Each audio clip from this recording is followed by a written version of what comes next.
It's Christine Dobson here, again with another moment in ministry.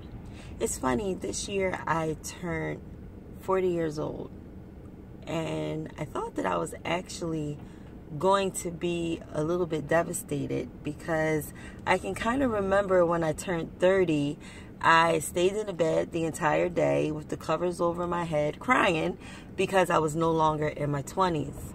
And I didn't know exactly how I was going to react or respond to being 40 years old. But I actually took it very well. I went out, I celebrated, I had fun, and I enjoyed myself. Because for the first time in a long time, I learned a lot about me. And I spent a lot of years thinking that I knew who I was, what I liked, what I didn't like. But I didn't really realize that through the years I was actually evolving. And with evolving comes change.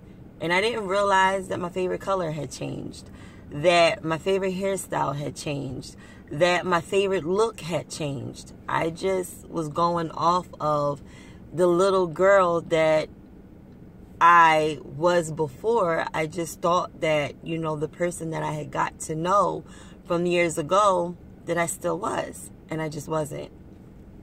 And I learned so much about myself over the past few years that I am so thankful to God about.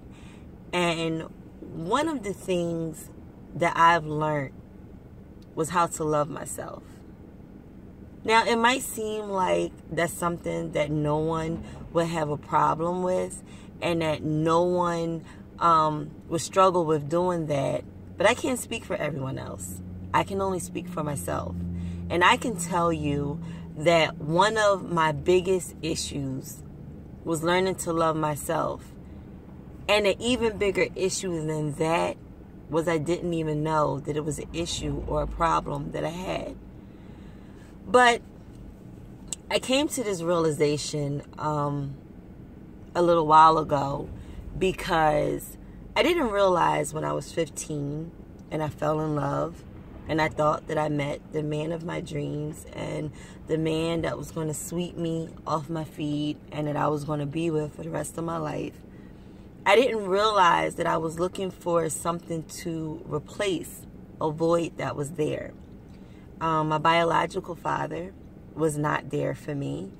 And I didn't realize that I was looking for that love, even though I had an awesome stepfather. Inside of me, I never could understand why, when I was growing up, that it seemed like my biological father just didn't want a relationship with me. And it created a void that I thought at 15 was getting filled by this relationship. And throughout time, the relationship didn't work. It was infidelity. There was all kinds of problems and situations. And we just didn't last. We last for about 14, going on 15 years altogether. And 3 kids later, and we couldn't make our marriage work. And after that, it didn't make me scared of love. It made me not have a tolerance for it. So I kept saying, you know what? I'll get married again. I don't care. But I'm not wasting another 14 years with anyone. If they don't treat me right, I'm out of here. So it made me start looking at marriage not as serious as I once did. So I got married again. And I thought that maybe the relationship was going to be good. And it wasn't. It was a relationship with no communication, no feelings, no anything. Definitely not what I needed. And I just didn't want to give it any more time. So I was like, you know what? I'm out of here. Divorced that person, got married again. And in this marriage, I really thought that I was going to have somebody that really cared about me the way that I felt like I needed to. And he actually didn't. There was infidelity and a child that was involved with another woman through his affair. And I really thought, you know what I mean? Once again, here we go. I'm not wasting no more time. I prayed for the first one. I fasted for the first one. I believed God for the first one. Nothing didn't happen. And I'm not going to do it again. And I wound up getting married again.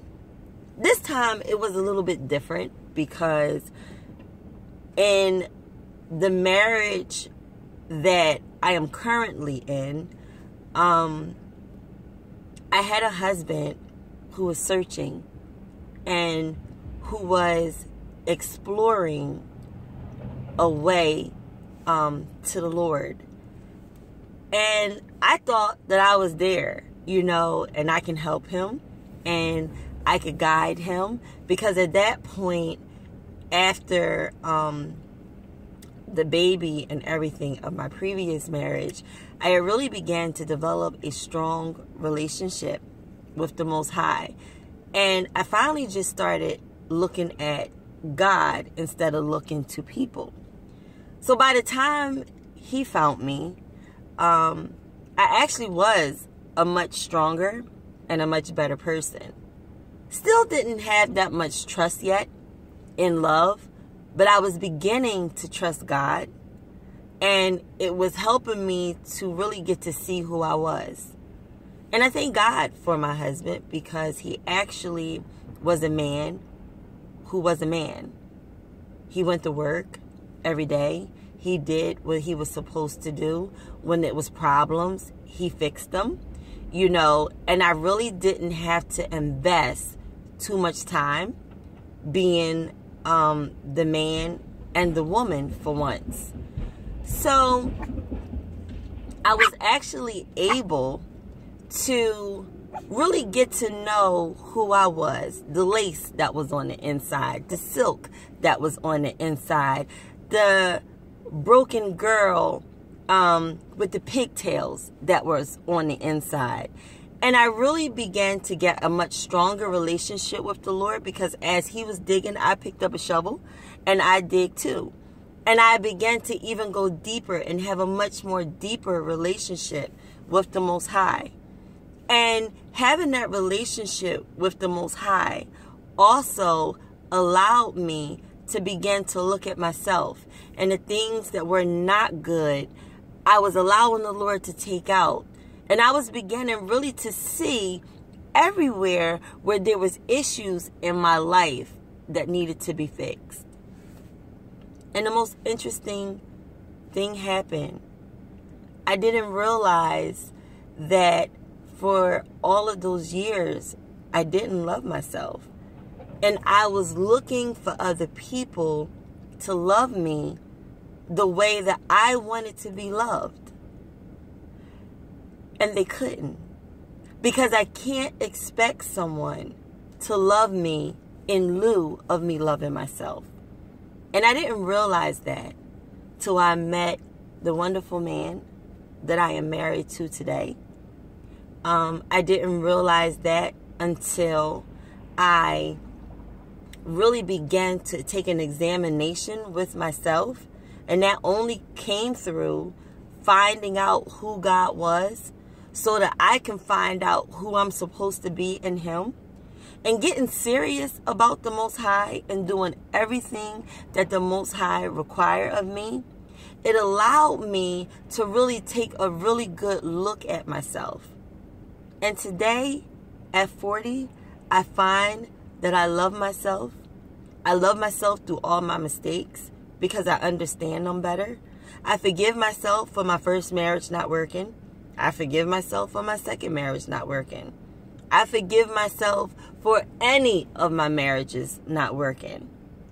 And I also am thankful to myself that this one is working. We're going on 7 years. We both love the Lord. We both desire to have a relationship with the Lord. I'm not broken. He's not broken. I'm not at the place where I used to be. The Lord has sent complete healing unto me. I know who I am. I know what I desire. And even if he wasn't in my life right now, there could not be anyone that came into my life that didn't treat me right, that didn't do me right, that didn't love me right, that I would ever walk down the aisle with again. Because I know who I am, and I know who I serve, and I love myself. And because I love myself, I know how I want to be loved. I know how I desire to be loved. And I'm not going to let anyone veer me off that path anymore. So there are so many people that are out there that are struggling, not knowing how to love themselves, and not even realizing that they don't love themselves. And they're out there in all kinds of relationships that are breaking them down, that are tearing them up on the inside, that is changing their character. It would behoove you that if you know that you're in a relationship where you're feeling the way that you're not supposed to be feeling, to get into a relationship with the Most High God. He can love you like no one else. He can care about you like nobody else. When you get to have that relationship with the Most High God, and you allow Him to love you, and then in turn you love yourself, the knuckleheads are not getting in. You are going to wait for your Boaz and not your bozo. Take it from me. I've been there, done that, got the t-shirt, and I'm on the other side of through. And that is your moment in ministry. Love yourself. Until next time, be blessed.